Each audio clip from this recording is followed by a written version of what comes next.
Easterlies muling nakakaapekto sa Southern Luzon, Visayas at Mindanao. Bagyong Tapa o dating Bagyong Lani humina bilang tropical depression na nananatili sa labas ng PAR o Philippine Area of Responsibility. Flood advisories nakataas sa Calabarzon, Mimaropa, Bicol, Visayas at Mindanao. Magandang araw Pilipinas, ito ang Pilipinas Weather ngayong araw ng Martes, September 9, 2025. Kung bago ka lamang sa ating channel, please like, share and subscribe para updated ka lagi sa panahon. Salamat sa iyong suporta. Mga kababayan, ngayong araw ng Martes, ang easterlies o yung mainit na basang hangin galing sa dagat Pasipiko ang pangunahing nakakaapekto sa Southern Luzon, Visayas at Mindanao. Dahil dito may posibilidad ng mga pag-ulan at thunderstorm lalo na sa hapon at gabi. Samantala, binabantayan pa rin ng Pag-asa ang Bagyong Tapa o dating Bagyong Lani na ngayon ay humina bilang isang tropical depression. Kaninang alas 3 ng madaling araw, ito ay nasa layong 1,250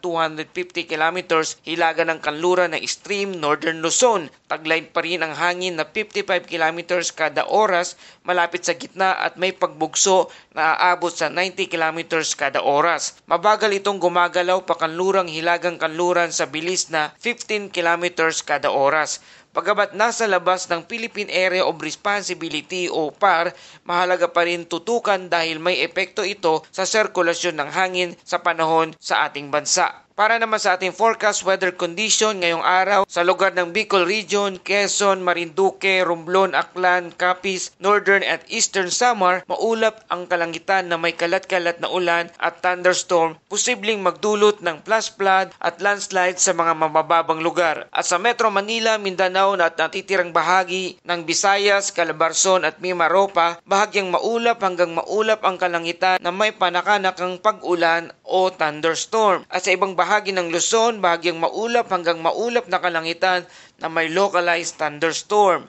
At para sa ating wind and coastal condition, sa Southern Luzon, Visayas at Mindanao, banayad hanggang katamtaman ang hangin mula hilagang silangan hanggang silangan. At ang karagatan ay banayad hanggang katamtaman na may alon na 0.6 hanggang 1.5 metro ang taas. At sa natitirang bahagi ng Luzon, banayad hanggang katamtaman din ang hangin mula hilagang silangan hanggang timog silangan at ang dagat ay ligtas sa maliliit na sasakyang dagat. At sa ating general flood advisories, nakataas ang mga general flood advisories sa mga sumusunod na rehiyon. Sa Region 4A o Calabarzon, binabantayan ng ilog gaya ng Pagsanghan, San Cristobal, Upper Marikina at Kaliwa River. Sa Region 4B, Mimaropa, partikular sa mga ilog sa Mindoro at Palawan. Sa Region 5, Bicol Region, sa paligid ng Bicol River at iba pang tributaries. At sa Region 7, Central Visayas, Region 8, Eastern Visayas, Region 10, Northern Mindanao at Region 13, Caraga at BARMM, nakataas din ang General Flood Advisories o GFA dahil sa posibilidad ng pagbaha sa mga naturang lugar. Mga kababayan, sa tabing ilog, mabababang lugar at gilid ng bundok, mag-ingat po at makipag-ugnayan agad sa inyong local na DRRMC o Disaster Risk Reduction and Management Council. Mga kababayan, kung mapapansin ninyo, halos parehong senaryo pa rin ang mula kahapon. Hindi bagyo ang pangunahing problema ngayon kundi ang epekto ng easterlies at localized thunderstorm. Para sa mga nasa Quezon at Bicol, mag-i-alerto dahil prone kayo sa mga pag-ulan. Naalala natin na nitong nakaraang linggo lang ay may mga flash flood sa Calabarzon, Metro Manila dahil sa matitinding biglaang pag-ulan. Kaya kahit moderate lang ang forecast, posibleng magdulot ng biglaang pagbaha pa rin sa ilang mga mabababang lugar. At para sa karagdagang impormasyon, bisitahin lamang ang Pag-asa sa www.pagasa.dost.gov.ph. At para sa ating Bible verse for the day, mula sa Isaiah 41 verse 10, huwag kang matakot sapagkat ako'y kasama mo.